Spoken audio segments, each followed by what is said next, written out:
जगतसिंहपुर जिला राहामाठारे थिबा प्रतिष्ठित डायनामिक इंग्रजी मीडियम स्कूल वार्षिक उत्सव अनुष्ठित हो जाइछि।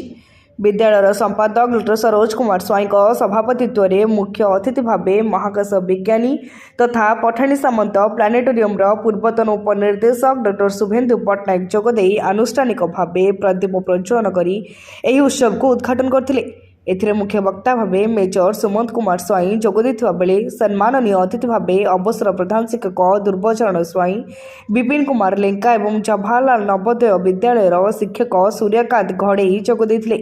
उपस्थित अतिथि माने कुनी कुनी पिला मानकु मन दे भल पाठ पढ़िबा सह भल मनीष होई ए देश और जातिर मान रखिबा पई दिग्दर्शन देइथिले। ଏହି ଅବସରରେ ସ୍କୁଲ ଛାତ୍ରଛାତ୍ରୀମାନଙ୍କ ପକ୍ଷରୁ ଦିଲ ସେ ଦିଲ ତକ୍ ସାଂସ୍କୃତିକ କାର୍ଯ୍ୟକ୍ରମ ଅନୁଷ୍ଠିତ ହୋଇଥିଲା। ବିଦ୍ୟାଳୟ, ବ୍ଲକ ଏବଂ ଜିଲ୍ଲା ସ୍ତରରେ ଅନୁଷ୍ଠିତ ବିଭିନ୍ନ ପ୍ରତିଯୋଗିତାରେ କୃତିତ୍ୱ ଅର୍ଜନ କରିଥିବା ଛାତ୍ରଛାତ୍ରୀଙ୍କୁ ମୁଖ୍ୟ ଅତିଥିଙ୍କ ଦ୍ୱାରା ପୁରସ୍କୃତ କରାଯାଇଥିଲା। ମୋ ନାଁ ଡକ୍ଟର ସରୋଜ କୁମାର ସ୍ୱାଇଁ। ମୁଁ ରାହାମା ଅଞ୍ଚଳର ବାସିନ୍ଦା। ମୁଁ ଏ ଅଞ୍ଚଳରେ ଶିକ୍ଷା ବିକାଶ ପାଇଁ ପ୍ରଥମେ ଚିନ୍ତା କଲି ଯେ ଏ ଅଞ୍ଚଳରେ ଶିକ୍ଷା ବିକାଶ ପାଇଁ ଓଡ଼ିଆ ଅପେକ୍ଷା ଇଂଲିଶର ଗୁରୁତ୍ୱପୂର୍ଣ୍ଣ ରହୁଛି ଭାବି ଅନୁଷ୍ଠାନଟିକୁ ଆମେ କିଛି ଜଣ ବ୍ୟକ୍ତି ଆରମ୍ଭ କରିଥିଲୁ। ବର୍ତ୍ତମାନ ଆମେ ସମସ୍ତେ ମିଶିକି ଅନୁଷ୍ଠାନକୁ 15 ବର୍ଷ ହେଲା ଚଳାଇ ନେଇଗଲୁ। ଆଗକୁ ନେବୁ ବୋଲି ଆଶା ରଖିଛୁ। ଆପଣମାନଙ୍କର ଆଶୀର୍ବାଦ ରହିଲେ, ଅଭିଭାବକମାନଙ୍କର ଆଶୀର୍ବାଦ ରହିଲେ ଆମେ ଆଗକୁ ଯିବୁ ବୋଲି ଆମେ ଏଠି କମ୍ପ୍ୟୁଟର ଅଛି, ପ୍ଲେଗ୍ରାଉଣ୍ଡ ଅଛି, ଖେଳ ସରଞ୍ଜାମ ବହୁତ ଅଛି।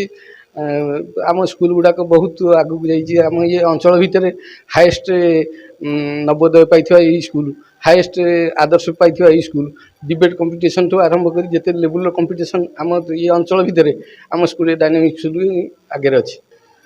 वार्षिक उत्सव पालन कर 15तम वार्षिक उत्सव यहाँ निश्चिंत भाव में गोटे बहुत बड़ स्वागत योग्य पदक्षेप। कारण गोटे अनुष्ठान गढ़ा ताकू वर्ष पर वर्ष आगक नवा निश्चिंत भाव में गोटे कष्टर कार्य।